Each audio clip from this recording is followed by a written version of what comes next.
Hello everyone, how are you all? Hope you are doing great.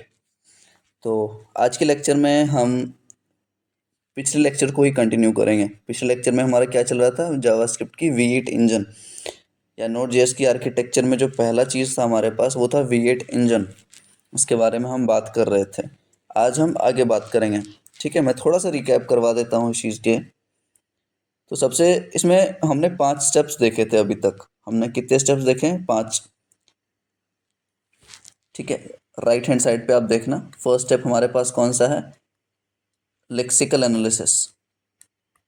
First step कौन सा हमारे पास? Lexical.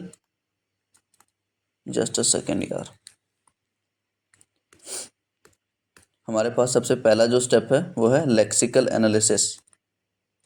Lexical analysis हम करते हैं अपने कोड का। सेकंड क्या है? Syntax analysis. Syntax analysis.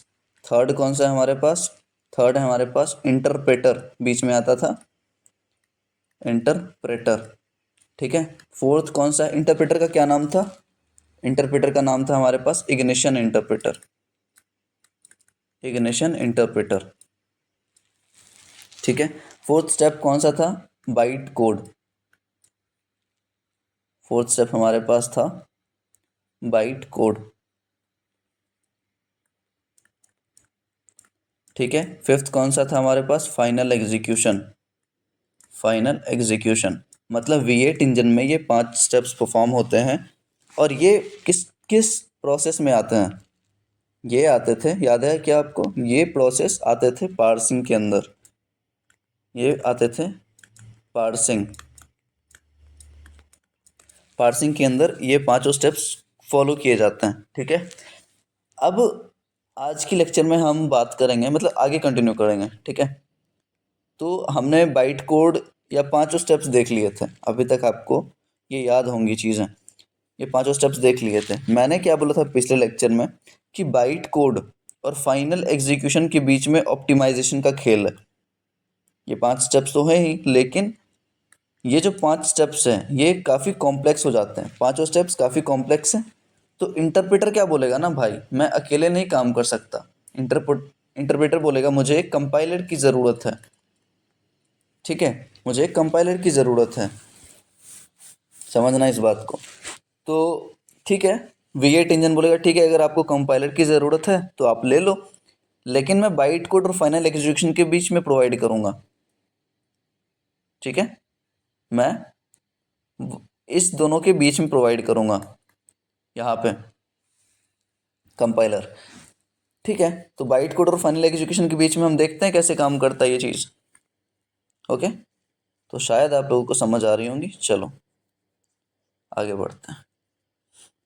और मैं जानबूझ के ऐसे ही लैंग्वेजेस यूज़ करता हूँ ताकि आपको समझने में कोई दिक्कत ना हो। वरना अगर आप कुछ चाहते हो कि इंग्लिश में भी बनाऊँ तो definitely I can go with that process also. ठीक है, आगे देखते हैं। मैंने क्या बोला? बाइट कोड और फाइनल एग्जीक्यूशन के बीच में हमारे पास ऑप्टिमाइजेशन का खेल है। ठीक है, चलो मैं थोड़ा रिमूव करता हूँ, इस चीज़ को क्लियर करूँ मैं।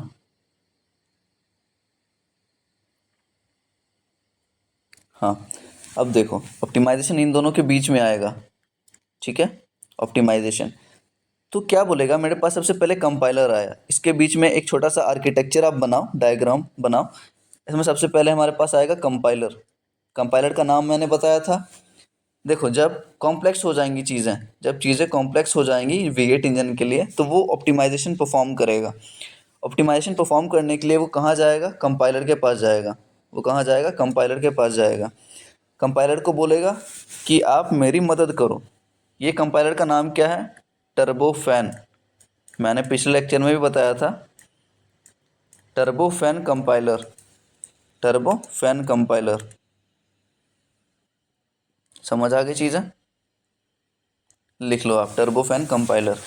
इसके बाद क्या है हमारे पास? टर्बोफैन जब कंपाइल कर देता है ना, सारे कोड को वापस कंपाइलेशन करके एक मिनीफाई करता है। इसका मेन काम क्या है? मतलब कंप्रेस करना। कंप्रेस बोल लो या फिर मिनीफाई बोल लो, लिख लेना आप अपने हिसाब से। ठीक है, अपने हिसाब से आप लिख लेना। कंप्रेस करेगा, मिनीफाई करेगा चीज़ों को। कौन? कंपाइलर। कंपाइलर का नाम क्या है? टर्बोफैन। ठीक है, वो करने के बाद ये किस में कन्वर्ट करेगा? मशीन कोड में। ये किस में कन्वर्ट कर रहा है हमारे पास? मशीन कोड में। समझ आई चीज़ें? मशीन कोड में कन्वर्ट करने के बाद ये वापस जाएगा कहाँ पे? वापस जाएगा बाइट कोड के पास। ध्यान से सुना, ये वापस जाएगा बाइट कोड के पास, फिर वहाँ से फाइनल एग्जीक्यूशन होगा। फिर वहाँ से फाइनल एग्जीक्यूशन होगा। समझ आई चीज़ें? जब जब हमारा कोड, हम सबसे पहले कौन सा ये 5 स्टेप्स यूज़ करेंगे। अगर मुझे लगेगा या V8 इंजन को लगेगा कि ये प्रोसेस हमारा बहुत ही कॉम्प्लेक्स है, तो ये क्या करेगा? ऑप्टिमाइजेशन का रास्ता चुनेगा, ऑप्टिमाइजेशन करेगा। ठीक है, ऑप्टिमाइज करने के लिए जाएगा भाई साहब हमारे टर्बोफैन कंपाइलर के पास। ठीक है, टर्बोफैन कंपाइलर के पास जाएगा ये और बोलेगा भाई मुझे ऑप्टिमाइज कर दो। ठीक है, वो सारा प्रोसेस करेगा, फिर मशीन कोड में कन्वर्ट होगा हमारा। मशीन कोड में कन्वर्ट होने के बाद ये वापस आ जाएगा बाइट कोड के पास। ठीक है, वापस कहाँ आएगा? बाइट कोड के पास आ रहा है यहाँ पे। ठीक है, बाइट कोड पे आने के बाद वापस फाइनल एग्जीक्यूशन होगा। इतना चीज़ समझ आ गया आपको? आप ये डायग्राम लिख लो, बना लो, जैसा जो समझ आए आप करो। ठीक है, इतना समझ लिया हमने। अब देखो एक कॉन्सेप्ट है, कॉन्सेप्ट है, वापस मैं थोड़ा सा इरेज कर लूँ। अब यहाँ पे एक और कॉन्सेप्ट है, स्टार लगा के आप लिखना कि ये जो कंपाइलर है ना, ये जो कंपाइलर की हम बात कर रहे हैं, ये एजम्पशन बनाता है। फॉर एग्जाम्पल, मेरा अगर एग्ज़ाम आने वाला है 2 दिन में या 5 दिन में, तो मैं एजम्पशंस बनाऊंगा कि अगर मैं पढ़ूंगा अच्छे से तो 90+ मार्क्स आएंगे, नहीं पढ़ूंगा तो फेल हो जाऊंगा। तो मैं अपने मेहनत के हिसाब से एजम्पशंस बना रहा हूँ। तो कंपाइलर भाई साहब भी यही गेम खेलते हैं। कंपाइलर भाई साहब भी यही गेम खेलेंगे, वो भी एजम्पशंस बनाएंगे। मतलब ये बोल रहा हूँ मैं कि फॉर एग्जांपल मेरे पास कोई फंक्शन है, मेरे पास कोई फंक्शन है, फंक्शन का ABC मान लो, कुछ भी नाम है, और यहाँ पे 2 वैल्यू ले रहा है ये। ठीक है, और कुछ रिटर्न कर रहा है, कुछ रिटर्न कर रहा है, ऐसा मान लो आप। ठीक है, और यहाँ से कॉलिंग करवा दो, कुछ भी। अब यहाँ से देखो, आप एग्जाम्पल से रिलेट करना इस चीज़ को। मैंने 10 और 20 भेजा है यहाँ पे, तो यहाँ A और B में ये वैल्यू पास होगी। ठीक है, तो मान के चलो ये कॉम्प्लेक्स प्रोसेस है V8 इंजन के लिए, तो ये बोलेगा भाई साहब मुझे ऑप्टिमाइज़ करो। ये क्या बोलेगा? भाई साहब मुझे ऑप्टिमाइज़ करो। ऑप्टिमाइज़ करने के लिए ये जाएगा कंपाइलर के पास हमारे, ये हमारे कंपाइलर के पास जाएगा। कहाँ जाएगा? कंपाइलर के पास, कि भाई मुझे ऑप्टिमाइज़ कर दो आप। कंपाइलर क्या बोलेगा? ठीक है भाई, मैं करूँगा आपको ऑप्टिमाइज़, मुझे एजम्पशंस बनाने दो कि आप जो वैल्यू, जो इनपुट यूज़ कर रहे हो, आप जो इनपुट यूज़ कर रहे हो वो किस तरीके का है, वो इंटीजर आप ले रहे हो या फिर स्ट्रिंग ले रहे हो। तो जब इसको पता चलेगा कि वो इंटीजर है, 10 20 में इंटीजर पास कर रहा हूँ, तो वो एजम्पशन बनाएगा कि आगे भी जो वैल्यू आएगी ना, वो इंटीजर फॉर्म में ही आएगी। ध्यान से सुनना इस कॉन्सेप्ट को। मतलब मैं जो इनपुट पास कर रहा हूँ वो अभी तो इंटीजर फॉर्म में है, अभी इंटीजर फॉर्म में है 10 20। तो ये एजम्पशंस फ्यूचर के लिए भी बना लेगा कि जो आगे भी हम इनपुट डालेंगे वो इंटीजर ही होगा। तो फॉर एग्जांपल मैंने यहाँ 2 बार पास किया इंटीजर इंटीजर। ठीक है, अलग अलग फंक्शन कंसिडर करना। और तीसरे बार में मैंने स्ट्रिंग पास कर दिया। ध्यान से सुनना, यहाँ पे मैं तीसरे टर्म में 10 20 ना पास करके एक स्ट्रिंग पास कर दूंगा। समझ आई? तो 10 20 अब स्ट्रिंग बन गया। वही स्ट्रिंग इस चीज़ को अब समझ नहीं आएगी, वो बोलेगा यार मेरा एजम्पशन तो गलत हो गया। कंपाइलर क्या बोलेगा? मेरा एजम्पशंस गलत हो गया, एजम्पशन गलत हो गया। तो वो क्या करेगा? वो डी ऑप्टिमाइज करेगा। अब डी ऑप्टिमाइज करने का ये मतलब है कि बाइट कोड को डायरेक्ट बोलेगा भाई मेरे बस की बात नहीं है, मैं डी ऑप्टिमाइज कर रहा हूँ, जो भी आप फंक्शन दिए हो मैं डी ऑप्टिमाइज करूँगा। क्योंकि मेरे जो एजम्पशंस थे, मेरे कुछ रूल्स थे जिसके हिसाब से मैं चलता था, वो रूल्स ही हट गए। मैंने सोचा था इंटीजर आएगा मेरे पास, लेकिन आपने स्ट्रिंग दे दिया। तो वापस डी ऑप्टिमाइज करेगा, बाइट कोड को बोलेगा भाई साहब मेरे बस की बात नहीं है, आप वापस लो, आप एग्जीक्यूट करो। समझ आया ये ऑप्टिमाइजेशन और डी ऑप्टिमाइजेशन का कॉन्सेप्ट? आ गया समझ? चलो आगे बढ़ते हैं, चलो। तो यहाँ तक हमने देख लिया। मैंने क्या बोला, ये एजम्पशंस बनाएगा हमारे जो टर्बोफैन कंपाइलर है। यहाँ पे एजम्पशंस बना लिया। एजम्पशन बनाने के बाद अगर इसके मन मुताबिक इनपुट नहीं मिला इसको, तो वो डी ऑप्टिमाइज कर देगा। समझ आई चीज़ें? समझ आई? वो बाइट कोड को बोलेगा भाई मेरे बस की बात नहीं है, आप देख लो आपको जो सही लगे। ठीक है, इतना समझ आ गया अपने को। कंपाइलर का नाम क्या है? Turbofan compiler. Turbofan compiler. आगे बढ़े क्या? आगे बढ़े क्या? हमने क्या देखा? हमने क्या देखा? वापस से रिकैप करवाते हैं। फर्स्ट स्टेप लेक्सिकल एनालिसिस, यही था क्या? Lexical analysis. Second step syntax analysis, syntax analysis. Third step interpreter. Interpreter का क्या नाम था? क्या नाम था? Ignition interpreter. क्या नाम था? Ignition interpreter. फोर्थ स्टेप में क्या आ गया हमारे पास? इंटरप्रेटर के बाद बाइट कोड। Byte code. ये सारा प्रोसेस कहाँ चल रहा है? ये पार्सिंग के अंदर चल रहा है, पार्सिंग। ठीक है। पांचवा स्टेप फाइनल एग्जीक्यूशन। 5 प्रोसेस हो गए हमारे पास। अब जब चीज़ें कॉम्प्लेक्स हो जाती है V8 इंजन के लिए, कोड रन करना मुश्किल होता है, तो वो बोलेगा ठीक है भाई मुझे ऑप्टिमाइजेशन करना है। किसके बीच में करना है? बाइट कोड और ऑप्टिमाइजेशन। देख लेना अपने हिसाब से। ठीक है, ऑप्टिमाइजेशन किसके बीच होगी? बाइट कोड और फाइनल एग्जीक्यूशन के बीच में। कैसे करेगा? वो एक कंपाइलर यूज़ करेगा जिसका नाम क्या है? टर्बोफैन। टर्बोफैन कंपाइलर यूज़ करेगा और ये चीज़ मशीन कोड में कन्वर्ट होगी। मशीन कोड में कन्वर्ट होगी, वापस किसके पास जाएगी? बाइट बाइट कोड के पास। फिर फाइनल एग्जीक्यूशन परफॉर्म होगा। इतना अच्छे से समझ आ गया होगा आप लोगों को। ठीक है, ये चीज़ समझने के बाद, ये चीज़ समझने के बाद कुछ बचा ही नहीं है यार। मेरा तो खत्म हो गया प्रोसेस। मेरा तो V8 का काम ही खत्म हो गया पूरा। रुको एक मिनट, मेरा V8 का काम ही खत्म हो गया भाई। सारा प्रोसेस तो मैंने समझा ही दिया। एक चीज़ बची है। एक चीज़ क्या बची है मैं बताता हूँ। एक चीज़ बची है भाई, गार्बेज कलेक्टर का काम। V8 इंजन जो मैंने दिखाया था, देखो यहाँ पे इस डायग्राम में देखो, दिख रहा है? हमने सारा कुछ बात कर लिया, लेकिन ये जो गार्बेज कलेक्टर भाई साहब थे बैठे, वो बोले भाई मुझे भी तो यूज़ करो। आप सारा कुछ तो बता दिए। ठीक है, आ जाओ नीचे। तो हम बात करेंगे अभी गार्बेज कलेक्टर की। सारा काम होने के बाद, सारा काम होने के बाद गार्बेज कलेक्टर भाई साहब बोलेंगे कि भाई मुझे यूज़ करो। ठीक है, जैसे डस्टबिन पे लिखा रहता है ना, यूज़ मी, यूज़ मी। लेकिन मेन चीज़ ये है, इनको बताना नहीं पड़ेगा कि आप यूज़ करो खुद को या फिर आप गार्बेज कलेक्ट करो, नहीं। सारा जो प्रोसेस ख़त्म हो जाएगा ना, ये सारा प्रोसेस जब ख़त्म हो जाएगा, पांचों स्टेप हमारे पास, तो गार्बेज भाई साहब बोलेंगे ठीक है अब मेरा काम स्टार्ट होता है। ये क्या करेगा? सारा कॉल स्टैक को खाली करेगा। मतलब ये ट्रैक करते रहता है, ध्यान से सुनो, ये सारे प्रोसेस को ट्रैक करेगा। गार्बेज कलेक्टर सारे चीज़ों को ट्रैक करेगा। ये देखिएगा कॉल स्टैक एम्प्टी हुआ या नहीं, कॉल स्टैक एम्प्टी है या नहीं। सेकंड क्या देखेगा? ये देखेगा जो हमारे पास मेमोरी हीप है, मेमोरी हीप है वो खाली है या नहीं। खाली नहीं है या फिर कुछ उसमें मौजूद है वेरिएबल वगैरह जिसका यूज़ नहीं आ रहा, तो उसको खाली करके डंप करवा दो मेरे अंदर। ठीक है, तो ये मतलब ये चीज़ ट्रैक करते रहता है गार्बेज कलेक्टर हमेशा। और जब इसको लगेगा कि हाँ भाई काम नहीं आ रहा कोई चीज़, तो उसको हटा देता है मेमोरी से। समझ आई चीज़ें?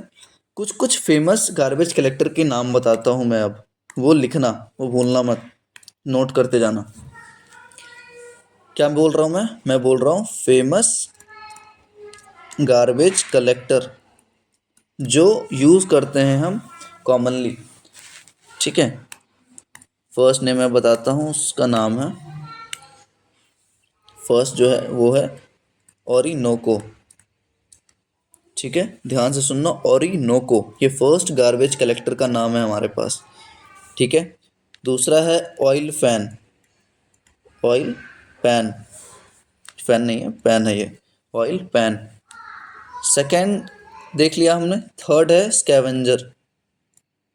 स्कैवेंजर। तो ये 3-4 जो है ना, ये गार्बेज कलेक्टर के नाम है।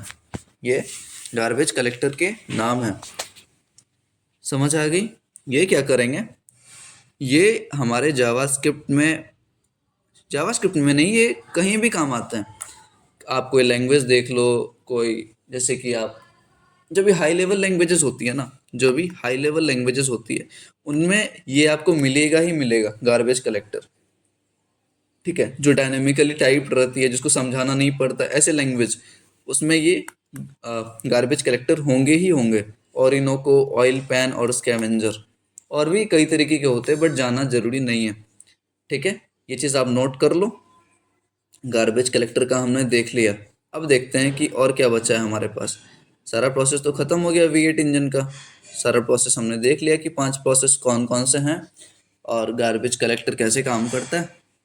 ठीक है, अब अब मैं चीज़ें दिखाता हूँ आपको। मैं दिखाता हूँ कि कहाँ मिलेंगी अपने को ये चीज़ें। ठीक है। मैं खोलता हूँ।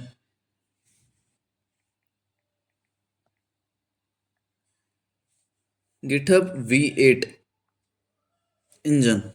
मैं क्या देखने की कोशिश कर रहा हूँ, V8 इंजन जो है हमारे जावास्क्रिप्ट का, उसके बारे में देखो। इसका साइन मैंने ऑलरेडी इंक्लूड कर रखा है, यहाँ पे आपको दिख रहा है। और यहाँ पे मैं जाऊँगा इसके SRC में। ये V8 इंजन की बात कर रहा हूँ मैं। ठीक है, ध्यान से सुनना। V8 इंजन का ये गिटहब रेपोजिटरी है। मैं यहाँ पे जाऊँगा SRC में। SRC खोला मैंने, और यहाँ पे आपको एक चीज़ मिलेगा। यहाँ पे आपको एक चीज़ मिलेगा, अगर मैं देखूँ तो यहाँ आपको एक चीज़ दिख रहा है क्या? क्या अब बोलोगे मुझे तो दिख ही नहीं रहा। मुझे दिख रहा है कंपाइलर। ये कौन सा है? कौन सा कंपाइलर है? ये टर्बोफैन कंपाइलर है। आप मेरे ये देखना, पेन पेन कहाँ पे पॉइंट आउट कर रहा है। ये कंपाइलर जो आप देख रहे हो ना, कंपाइलर जो आप लेफ्ट हैंड साइड पे दिख रहा है आपको, ये कंपाइलर कौन सा है? Turbofan compiler. समझ आई चीज़ें? समझ आई चीज़ें? अब देखो नीचे आओ, कहीं आपको दिख रहा है डी ऑप्टिमाइजर? डी ऑप्टिमाइजर दिख रहा है? अब आप रिलेट करो, डी ऑप्टिमाइजर का हम कहाँ पे देखे थे? डी ऑप्टिमाइजर हम कहाँ पे देखे थे? ये प्रोसेस था हमारे डी ऑप्टिमाइजेशन का। ये प्रोसेस था। कब डी ऑप्टिमाइज होता था? जब एजम्पशंस नहीं बनते थे। जब कंपाइलर, टर्बोफैन कंपाइलर, ये कंपाइलर हम गिटहब पे देख रहे हैं। ठीक है, जब एजम्पशंस नहीं बने तो वो डी ऑप्टिमाइज कर देगा सारी चीज़ों को। समझ आई? समझ आ गई? तो डी ऑप्टिमाइजर यहाँ है हमारे पास। कहीं ना कहीं आपको ऑप्टिमाइजर भी मिलेगा। देखो इंटरप्रेटर यहाँ पे मिला हमारे पास। इंटरप्रेटर कौन सा था? Ignition interpreter. क्या था? इग्निशन। कहीं आप नाम अगर वगैरह देखो तो आपको मिल जाएगा। कहीं आप नाम वगैरह देखो तो मिल जाएगा इग्निशन नाम से। ठीक है, चलो हटाओ, देख लेना आप अपने हिसाब से। इंटरप्रेटर मिल गया हमारे पास। और मैं जान के ये चीज़ें दिखा रहा हूँ क्योंकि ऐसे ही हम थोड़ी आर्किटेक्चर देख रहे हैं, हमें सब कुछ जानना ज़रूरी है। हम आर्किटेक्चर देखें, फिर कहाँ कहाँ मिल सकता है, क्या क्या है हमारे पास, सारा कुछ देखेंगे। ठीक है, आप सर्च कर लेना, इसमें और भी काफ़ी सारी चीज़ें हैं। ऑप्टिमाइज़र, डी ऑप्टिमाइज़र, जो भी हमने डिस्कस किया है सब कुछ मिल जाएंगी आपको। ठीक है, फाइनल एग्जीक्यूशन देखो, एग्जीक्यूशन वाला है। हम लास्ट स्टेप फाइनल एग्जीक्यूशन का ही बात किए हैं। यहाँ पे भी आपको ये चीज़ मिल जाएगा एग्जीक्यूशन का। ठीक है, और बस काफ़ी है ये चीज़ें। ठीक है, तो हम नेक्स्ट लेक्चर में बात करते हैं आगे। आगे हमारे पास क्या है? आगे हम बात करेंगे करेंगे libuv। अब आपको पता था जो Node.js की जो आर्किटेक्चर है उसमें दो चीज़ है, V8 इंजन, और एक है V8 इंजन और दूसरा है libuv, जो एसिंक्रोनस टास्क परफॉर्म करता है। तो इसके बारे में हमने देख लिया है, V8 के बारे में डिटेल में। आप नोट्स बनाए होगे आई होप। और नेक्स्ट लेक्चर में हम libuv के बारे में बात करेंगे, और आज ख़त्म ही कर दूंगा मैं। चलो ठीक है, चलो नेक्स्ट लेक्चर में बात करते हैं।